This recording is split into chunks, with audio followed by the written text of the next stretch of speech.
नमस्कार, अस्सलाम वालेकुम, सत श्री अकाल, जय झूलेलाल। मैं हूं जी प्रेम मटनानी और आप देख रहे हैं हालात हाज़रा का प्रोग्राम। हकीकत ये है। इब्तदा में आपसे दरख्वास्त है, चैनल ज़रूर सब्सक्राइब करें। दोस्तों, जहाँ तक पाकिस्तान के इंतखाबात का ताल्लुक़ है तो इस बारे में आपको तो इसका इल्म होगा ही कि 8 अगस्त को पाकिस्तान की नेशनल असेंबली, जो लोअर हाउस ऑफ पार्लियामेंट है, उसको डिज़ाल्व या तहलील किया गया था। और जैसा कि पाकिस्तान का आइन है, कॉन्स्टिट्यूशन है, उस हिसाब से कि भाई 90 दिन के अंदर इलेक्शन हो जाने चाहिए, तो वो हिसाब से तो 6 नवंबर को हो जाने चाहिए थे। लेकिन इस बीच में पाकिस्तान की जो इलेक्शन कमीशन है, उन्होंने कहा था कि क्योंकि पाकिस्तान में डीलिमिटेशन का प्रोसेस शुरू कर दिया गया है, नए हलके बनाए जा रहे हैं, इसीलिए हमें कुछ वक्त चाहिए। अच्छा, इस बीच में सुप्रीम कोर्ट में दरख्वास्त दायर की गई थी कि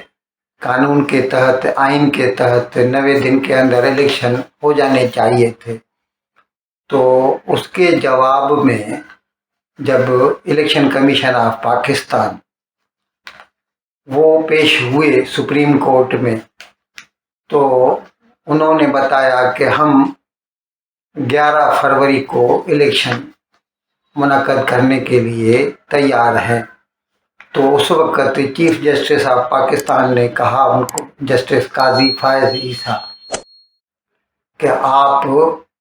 भले ही तारीख हमें बता रहे हैं, लेकिन आप सदर साहब से मिलिए, सदर आरिफ अलवी, और उन्हें उनके साथ मशवरा करके कोई भी एक तारीख मुकर्रर करें, जिसके बाद इलेक्शन कमीशन के मेंबरान अपना जो चीफ इलेक्शन कमिश्नर है सिकंदर सुल्तान राजा, उसकी सरबराही में जाके पाकिस्तान के सदर आरिफ अलवी से मिले और फिर सबकी सलाह मशवरे से 8 फरवरी का दिन आम इलेक्शन के लिए तय पाया। अब ये कल हुआ है, तो आज सुप्रीम कोर्ट में इलेक्शन कमीशन ऑफ पाकिस्तान वाले जो है चीफ जस्टिस ऑफ पाकिस्तान को इसके बारे में मुतला कर देंगे। जहाँ तक दूसरी सियासी पार्टियों का ताल्लुक़ है, तो जैसे ही ये अनाउंसमेंट आ गई कि 8 फरवरी को इलेक्शन होने जा रहे हैं, तो कम से कम जो 2 पार्टियां, यानी इस वक्त एक लिहाजा भी तो हकीकत में तो कोई भी पार्टी गवर्नमेंट में नहीं है, क्योंकि जब 8 अगस्त को ये नेशनल असेंबली तोड़ दी गई थी, तो उसके बाद शहबाज शरीफ की सरकार ने इस्तीफ़ा दे दिया था और फिर अबूरी हुकूमत अनवारुल हक काकड़ की निगरानी में कायम की गई थी। तो इस वक्त तो न तो हिज़्ब इख्तलाफ न तो हिज़्ब इक़्तिदार कोई भी नहीं है। इतना कह सकते हैं कि कल का ये जो ऐलान हुआ, इसका पाकिस्तान पीपल्स पार्टी और पाकिस्तान तहरीक इंसाफ ने खैर मकदम किया है और उन्होंने कहा है कि हम इसके लिए बिल्कुल तैयार हैं। अब नून लीग की तरफ से इसके बारे में कोई रद्द अमल नहीं आया और जाहिर है अभी ये जो कुछ भी हुआ है, क्योंकि ऐसा लग रहा है कि प्रेजेंट सेटअप जो है it is pro Noon league, तो उनके मशवरे से ही ये तारीख मुकर्रर की गई होगी। और अभी देखें, क्योंकि इलेक्शन जो है अच्छे अच्छों को बेनकाब कर देती है, कुछ कहा नहीं जा सकता। कुछ महीनों तक पहले तक तो ये हालत थी कि लग रहा था कि इमरान खान जो है एक जीत ही जाएंगे अगर उस वक़्त इलेक्शन हुए, लेकिन दिन ब दिन माहौल बदलता जा रहा है और जैसा लग रहा है कि जो एस्टेब्लिशमेंट वाले हैं वो नून लीग को प्रेफर कर रहे हैं, और लोग तो यहाँ तक कह रहे हैं कि नवाज शरीफ जो वापस आया है तो वो वज़ीर आज़म बनने के लिए ही आया है, सिर्फ पाकिस्तान में आकर और इलेक्शन करवाने के लिए नहीं आया। अब खैर देखें, 2-3 महीनों में इसके बारे में पता चल जाएगा जब 8 फरवरी को ये इलेक्शन होंगे। दूसरी तरफ जो इसराइल और हमास की जंग है उसमें किसी भी किस्म के ठहराव की कोई खबर नहीं है। इसराइल अपना दबाव बराबर बनाए हुए है। अब तो इसराइल डिफेंस फोर्सेस IDF, उसके जो ग्राउंड फोर्सेस हैं वो भी गज़ा में दाखिल हो चुके हैं। उन्होंने गज़ा शहर का मुहासरा कर लिया है और कहते हैं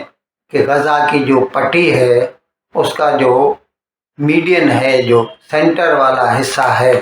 उसके ऊपर पूरा कब्जा कर लिया है। यानी इसराइल की तरफ से लेकर मेडिटेरेनियन सी तक, यानी एक लिहाज से यूं कह सकते हैं कि उन लोगों ने यानी IDF ने गज़ा की पट्टी को 2 हिस्सों में बांट दिया है और जो बीच वाला हिस्सा है उसके ऊपर उनका कब्जा हो चुका है। अब जो शुमाली हिस्से में हमास के जो दहशतगर्द रहते हैं वो जुनूबी हिस्से में रहने वालों के साथ उनका ताल्लुक मुश्किल हो जाएगा। ये अलग बात है कि बहुत सारी टनल्स हैं, सुरंगें हैं वहाँ पर गज़ा में बनी हुई, और बहुत सारी सुरंगों को तो IDF वालों ने ख़त्म भी कर दिया है। लेकिन ये यकीन से नहीं कहा जा सकता कि सारी सुरंगें ख़त्म हो गई हैं और अभी किसी भी सुरंग से शुमाली हिस्से में रहने वाले दहशतगर्द जुनूबी हिस्से में नहीं जा सकते। अच्छा, इस बीच में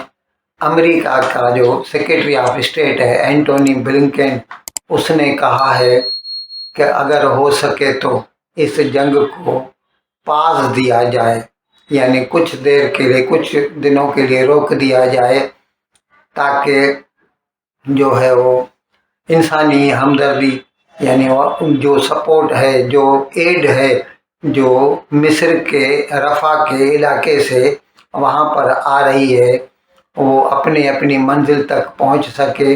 और लोगों की मदद की जा सके। लेकिन इसराइल ने इसका जवाब कुछ भी नहीं दिया है, जिससे यही नतीजा हम निकाल सकते हैं कि इसराइल वाले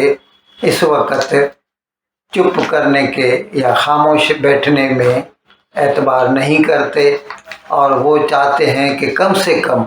जब तक 230 उनके जो यरगमाली हमास वालों की गिरफ्त में हैं उनको या तो वो रिहा करा लें या फिर हमास वाले उनको वापस कर दें इसराइल को। तब तक वो नहीं चाहते कि इस जंग की जो शिद्दत है उसमें किसी भी किस्म की कमी लाई जाए। इन अल्फाज के साथ मैं आज का प्रोग्राम ख़त्म करने की आपसे इजाज़त चाहता हूँ, लेकिन विदाई लेने से पहले एक मरतबा फिर आपसे मेरी दरख्वास्त है कि जिस किसी साहब या साहबा ने अब तक हमारे इस चैनल को सब्सक्राइब नहीं किया, अज़राह करम इसको जल्द से जल्द सब्सक्राइब करें, प्रोग्राम को लाइक करें, शेयर करें और घंटी का बटन दबाना न भूलें। बहुत बहुत शुक्रिया। खुदा हाफिज़।